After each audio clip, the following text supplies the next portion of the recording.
Ya, pemirsa, Kementerian Keuangan hingga kini masih belum mengumumkan paparan kinerja APBN periode Januari 2025. Hal tersebut merupakan fenomena yang tidak biasa, mengingat pemerintah selalu rutin merilis kinerja APBN sejak tahun 2017 bahkan di masa pandemi COVID-19.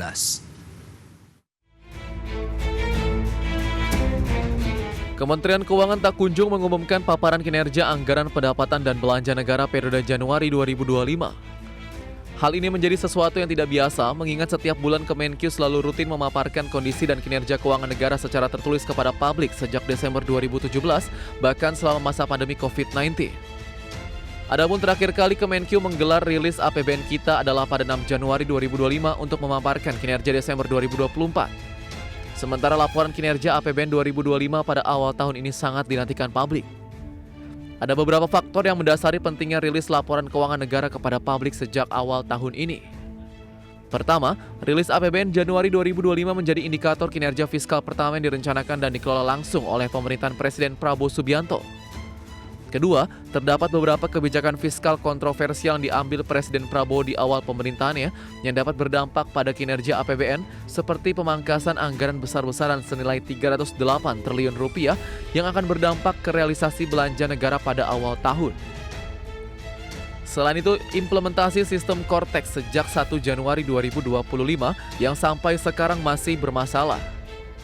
Kendala dalam sistem perpajakan baru itu diduga berpotensi membuat penerimaan negara merosot sepanjang Januari 2025. Berbagai sumber IDX Channel.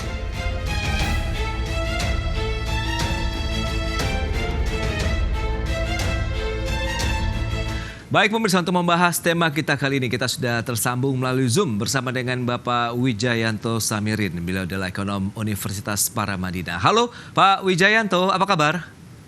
Kabar baik, Mas Pras. Baik, terima kasih Pak Wija atas waktu yang disempatkan. Ini menarik kalau kita cermati dengan kondisi yang ada begitu. Semua pihak masih menunggu nih laporan-laporan dari kinerja keuangan kita begitu ya di tahun 2025 ini. Tapi sebelumnya kita kan mereview terlebih dahulu. Bagaimana Anda melihat rutinitas dari pengumuman realisasi APBN kan biasanya selalu ada begitu. Nah kemudian saat ini ya masih belum disampaikan oleh pemerintah begitu. Silakan Pak Wija. Jadi memang sejak tahun 2017 Kemenkyu kan selalu rutin menyampaikan laporan APBN kita. Ini sesuatu yang sangat diapresiasi oleh publik, oleh pengamat, karena selalu on time dan kualitas datanya bagus, begitu ya. Dan sebenarnya kan ini sifatnya mekanistis saja gitu ya. Pelaporan dan penyusunan laporan kemudian dipaparkan gitu ya. Nah, kayaknya ada sesuatu yang sedikit tidak normal sehingga harus ada keterlambatan seperti yang terjadi sekarang ini. Semua pihak menunggu apa laporan tersebut karena semua pihak menunggu untuk bisa punya alasan untuk optimis. Oke, nah manfaat apa yang didapatkan oleh masyarakat, kemudian pelaku pasar, begitu pelaku usaha, masyarakat, kemudian ekonom sendiri pun terkait dengan rilis data yang setiap bulan disampaikan oleh pemerintah terkait dengan kinerja APBN, Pak Wija? Ini sangat penting karena fiskal itu merupakan faktor utama di perekonomian Indonesia. Peran pemerintah dalam mendorong pertumbuhan itu sangat terlihat dari kondisi fiskal kita, gitu ya. Hingga situasi ini harus diketahui oleh publik, khususnya para pengamat, kemudian investor, juga para pelaku usaha. Kondisi terburuk adalah ketika laporan itu belum ada, sehingga semua menduga-duga. Karena ketidakadaan informasi itu oleh para investor dianggap sebagai risiko. Ketika tidak ada informasi, mereka melakukan prediksi dengan asumsi terburuk, gitu ya, sehingga kita perlu mendapatkan laporan itu. Syukur-syukur hasilnya bagus, itu very good news. Hasilnya biasa-biasa saja, ketika ada laporan yang transparan, yang tersedia, itu cukup bagus. Yang terburuk adalah ketika tidak ada laporan sama sekali. Bagi ekonom seperti saya, tentunya angka-angka itu membantu untuk memforecast apa yang akan terjadi di akhir tahun ini, begitu ya. Data Januari merupakan seperti pintu pembuka, gitu ya, situasi kita. Apalagi kita mempunyai pemerintahan baru, presiden baru, sehingga kita belum hafal, gitu ya, karakteristik pemerintahannya. Sehingga informasi di awal ini sangat penting. Baik, tapi kalau kita cermati dengan belum adanya informasi penyampaian data kinerja APBN sampai dengan saat ini, sebenarnya apa yang bisa kita cermati selain tadi muncul risiko dugaan-dugaan begitu yang mungkin akhirnya bisa dikatakan cukup liar begitu saat ini di masyarakat. Apa yang harus dilakukan begitu untuk menyikapi bahwa sebenarnya ini harus segera diumumkan begitu, Pak? Ya, saya rasa apa yang disampaikan oleh Kementerian Keuangan bahwa pertengahan bulan ini, Maret ini akan diumumkan bersamaan dengan laporan bulan Februari, itu cukup membantu bagi para pihak. Karena sudah ada kepastian, walaupun sebenarnya lebih awal diumumkan lebih bagus. Baik, tapi kalau kita bicara mengenai data Januari yang memang Anda katakan menjadi pintu pembuka begitu ya dari kinerja keuangan negara di tahun 2025. Menurut Anda bagaimana sebenarnya apa yang tengah terjadi dengan keuangan negara kita? Apakah memang nanti dirapel begitu dalam artian laporannya begitu akan menjadi suatu hal yang cukup krusial begitu yang perlu juga dicermati oleh banyak pihak? Ya, menurut saya kenapa ini belum dipublish ada dua hal. Yang pertama adalah faktor logistik dan administratif. Kita tahu ada beberapa KL baru, menteri baru, sehingga barangkali ini berkontribusi pada keterlambatan pelaporan. Kemudian jangan lupa ada begitu banyak kebijakan baru yang masih strategik yang diumumkan last minute. Apakah itu perubahan terkait MBG, kemudian PPN dan seterusnya. Yang tidak kalah penting adalah Cortex. Ini kan menambah kerumitan. Karena pelaporan pajak tertunda akibat sistem yang kita harapkan. Itu dia, Belum membantu. Yang kedua, Mas, saya juga melihat ada unsur strategik. Ini sah-sah saja dilakukan. Ada unsur strategik, dugaan ya, barangkali laporan Januari itu tidak terlalu bagus. Di saat semua pihak menunggu good news, di saat ada sedikit distrust kepada pasar kita, sehingga dikombine dengan Februari.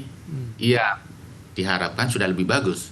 Sehingga faktor-faktor itu bisa di-normalize oleh informasi di bulan Februari. Jadi ketika Februari diumumkan, apa yang terjadi di Januari menjadi irrelevan. Diharapkan bisa mereduksi begitu ya kondisi yang terjadi di Januari begitu seperti Anda sampaikan Pak Wija. Ya. Baik. Dan ini sudah bergabung ada Pak Arief Rohman Said Putra, Ketua Hipmitech Center. Halo Mas Arief, apa kabar? Masih di mute sepertinya, Mas. Halo, kabar Mas Paras? Baik, terima kasih atas waktu yang disempatkan. Tadi sudah berbincang cukup jauh nih bersama dengan Pak Wijayanto Samirin, ekonom dari Universitas Paramadina. Nah, lantas review dari Hipmitech Center sendiri bagaimana begitu dengan kondisi saat ini belum adanya laporan kinerja dari keuangan negara begitu di Januari sampai dengan Februari. Tadi Pak Wijayanto sudah menyampaikan ada beberapa hal terkait dengan mungkin ini adalah upaya strategis yang setengah dilakukan oleh pemerintah juga. Kemudian bagaimana ini bagaimana melihat ya kondisi yang ada di bulan Januari kemudian dikombinasikan dengan laporan Februari sehingga nanti akan ya informasi-informasi positif yang coba dibangun juga oleh pemerintah begitu Mas Arief. Silakan. Ya, baik.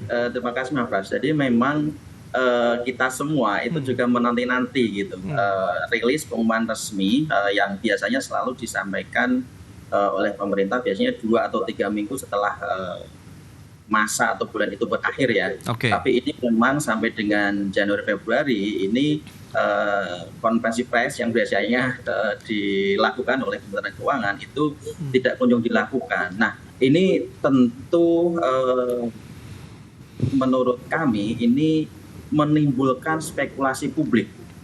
Jadi yang sebenarnya tidak perlu terjadi begitu. Jadi memang kalau kita lihat berdasarkan data sekunder ya, data informasi dari apa yang belum karena pemerintah belum merilis, memang ada capaian-capaian yang belum bagus lah. Tapi menurut kami bagaimanapun kondisinya sebaiknya seharusnya tetap dilakukan rilis begitu, karena itu akan menjadi bahan pertimbangan, akan menjadi dalam mengambil keputusan bagi kami para pengusaha ini gitu. Nah bagi pelaku usaha sendiri apa dampaknya kalau memang adanya keterlambatan dari pengumuman rilis kinerja keuangan negara begitu? Adakah sesuatu yang cukup krusial begitu Mas Arief? Kalau kami sebenarnya kalau kita bicara informasi data itu kan sebenarnya kita juga bisa mendapatkan dari non primer lah begitu. Tapi memang apa yang dirilis oleh pemerintah itu menjadi informasi resmi lah, bahwa memang kondisi ekonomi mikronya begini, makronya seperti ini, capaian-capaian ekonomi kita seperti ini, itu lebih clear, walaupun kami juga ini biasa lah ya, dalam dunia manapun, dunia apapun, kita punya data-data intelijen lah untuk bagaimana kemudian juga, karena kita nggak mungkin menunggu pengumuman resmi pemerintah dalam mengambil keputusan kan, Mas Pras. Baik. Nah, Pak Wija, kalau misalnya itu sudah disampaikan dari pelaku usaha, khususnya Hipitex Center, kemudian Anda melihat bagaimana dampaknya sendiri akhirnya terkait dengan pemerintah sendiri nih, Pak Wija? Ya, bagi pemerintah ini kan juga merupakan informasi bagi seluruh ASN, bagi seluruh pejabat begitu ya. Situasi perahu yang sedang mereka kemudikan seperti apa begitu ya. Ketika misalnya kok defisitnya melebihi target, sehingga mereka lebih semangat mestinya ya untuk melakukan penghematan. Ketika penerimaannya masih belum memadai, mereka yang berada di sektor pendapatan negara mestinya lebih keras untuk bisa mencukupi itu. Intinya begini, masing-masing bagian dari pemerintah itu kan ada target. Ketika informasi tentang kinerja walaupun baru 1 bulan pertama itu sudah dipublish, mereka kemudian melihat target saya ini seperti apa, apakah akan tercapai atau tidak. Saya rasa bagi teman-teman di Ditjen Pajak, teman-teman di Bea Cukai, informasi APBN khususnya penerimaan ini merupakan sesuatu yang luar biasa. Pelecut semangat kalau masih jauh dari target. Berarti memang ada suatu hal yang sebenarnya harus segera dilakukan begitu oleh pemerintah sendiri. Di satu sisi kalau memang ini rutin dilakukan, akhirnya bisa menjadi bahan evaluasi lah begitu ya Pak Wijaya, terkait dengan upaya-upaya untuk mengejar lagi dari sisi pendapatan negara. Kita akan bahas lebih jauh lagi di segmen berikut, mengingat target tahun 2025 ini cukup tinggi juga begitu ya di segmen berikutnya. Mas Arief, kita akan jeda dulu sebentar, dan pemirsa, kami akan segera kembali usai pariwara berikut ini.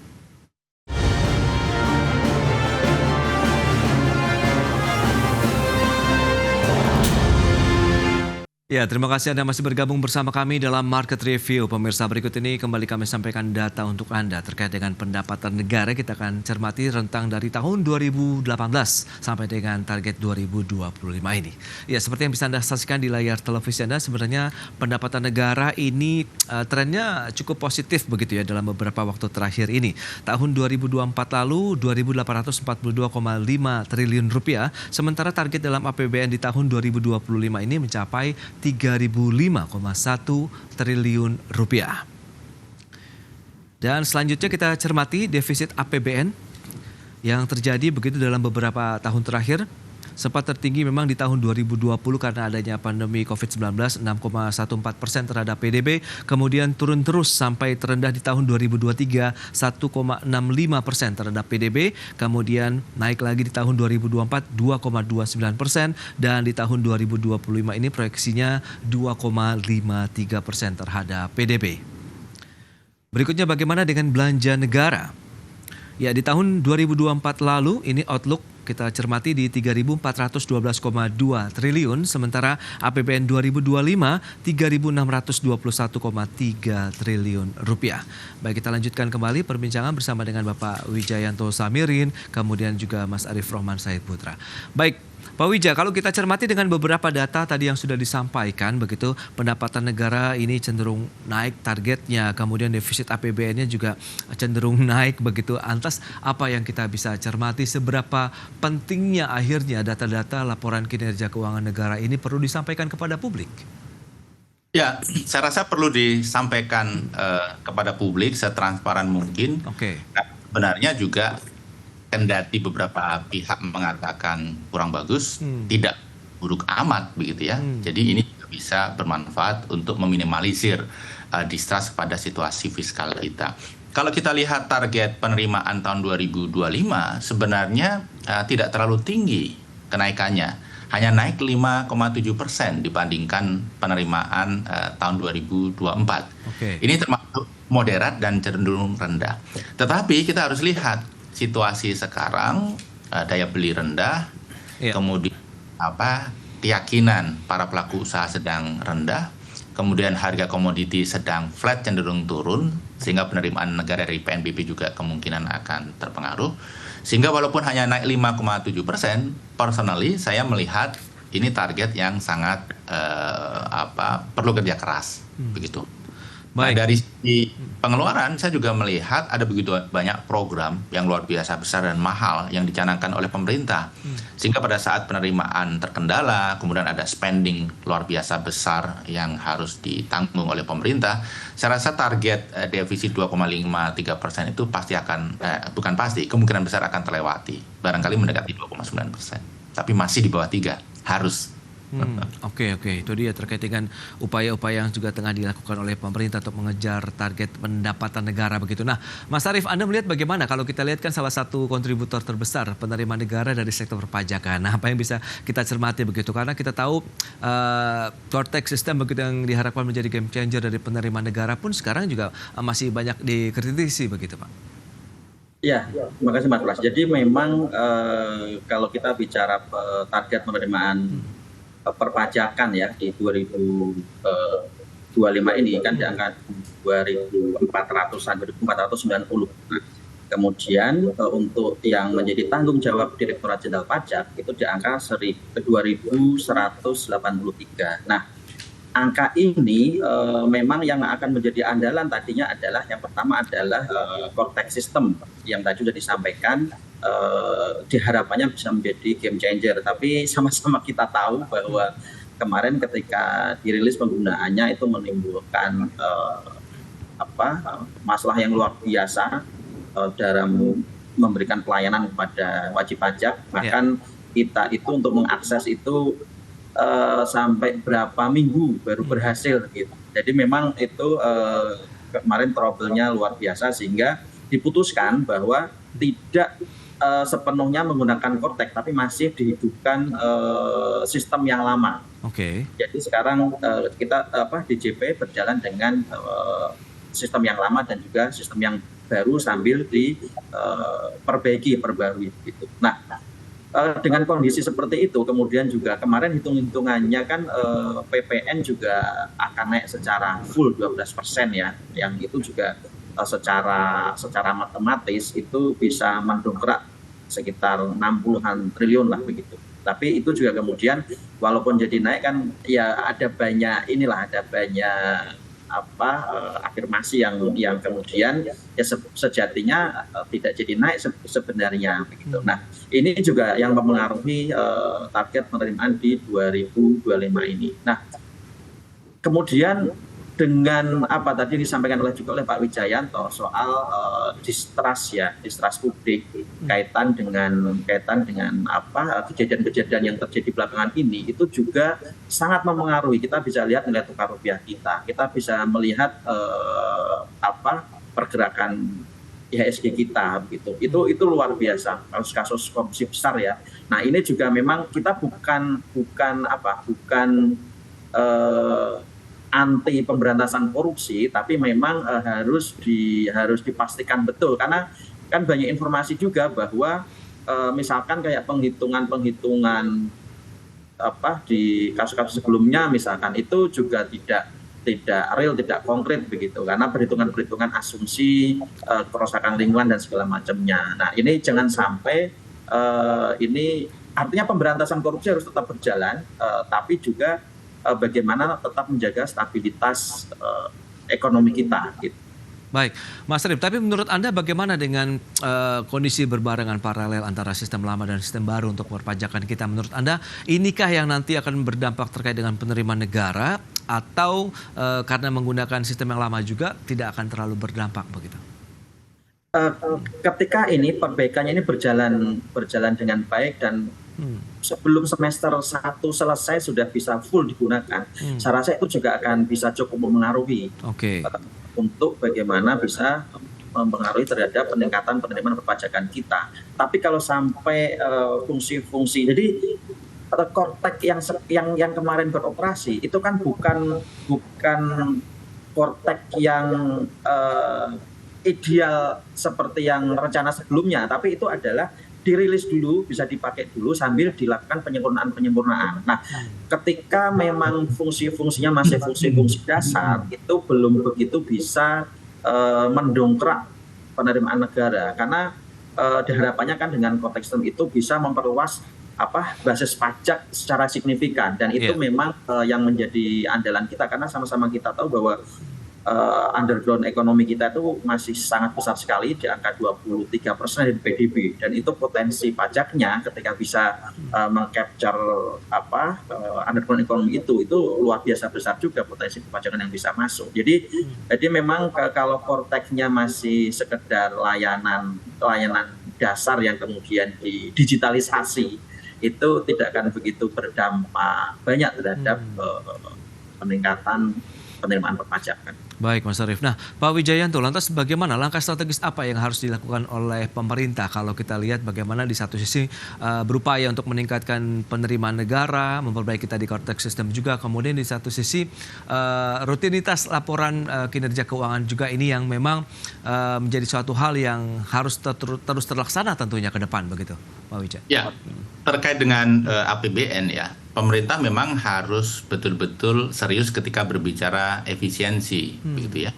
Seperti yang sudah dicanangkan. Itu pun kalau masih dimungkinkan perlu dimodifikasi. Jangan sampai efisiensi berlebih itu justru mematikan sektor-sektor ekonomi yang sudah jalan, menciptakan lapangan kerja dan sumber penerimaan pajak.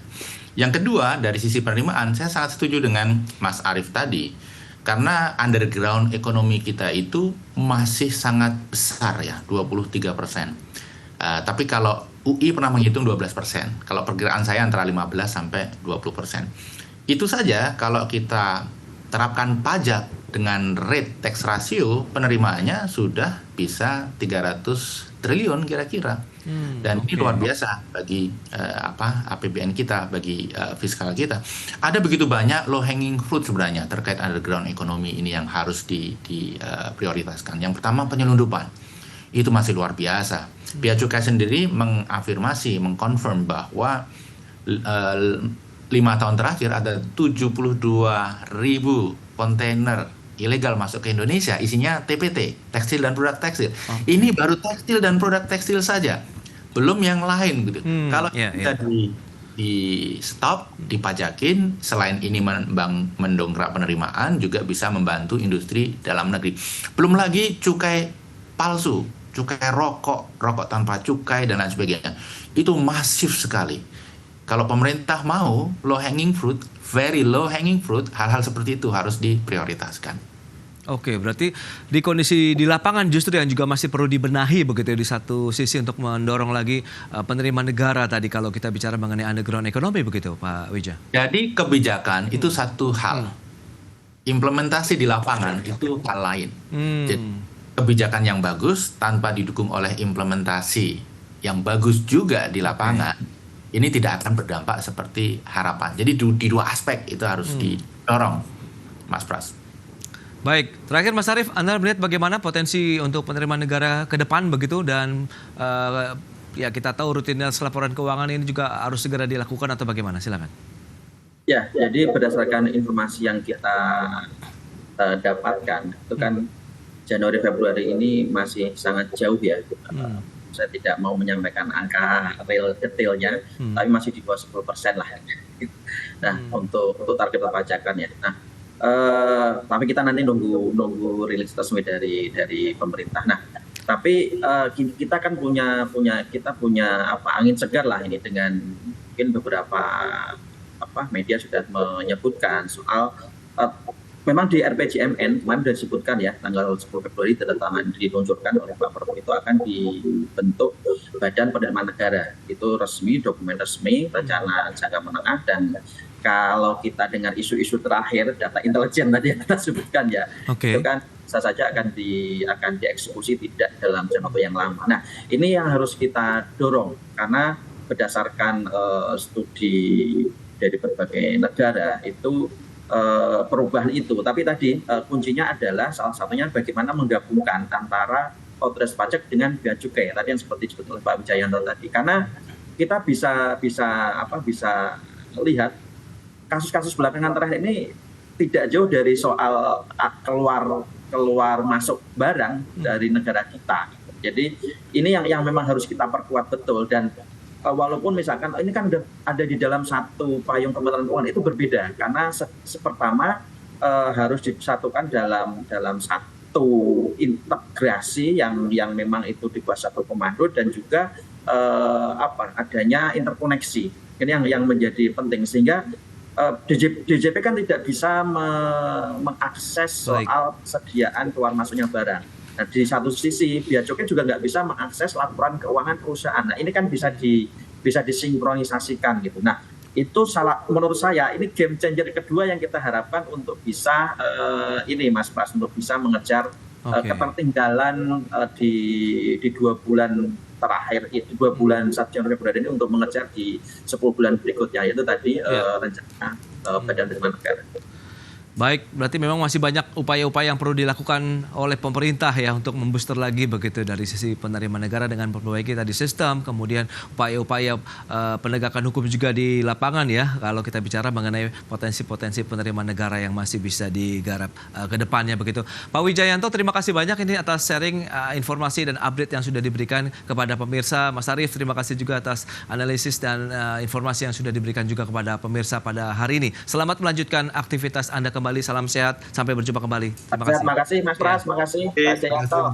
Mas Arief, terima kasih. Baik pemirsa, 1 jam sudah saya menemani Anda dalam Market Review, dan perbaharui terus informasi Anda hanya di IDX Channel, Your Trustworthy and Comprehensive Investment Reference. Karena urusan masa depan harus terdepan, aku investor saham. Saya Prasetyo Wibowo beserta seluruh kerabat kerja yang bertugas pamit undur diri. Terima kasih, sampai jumpa.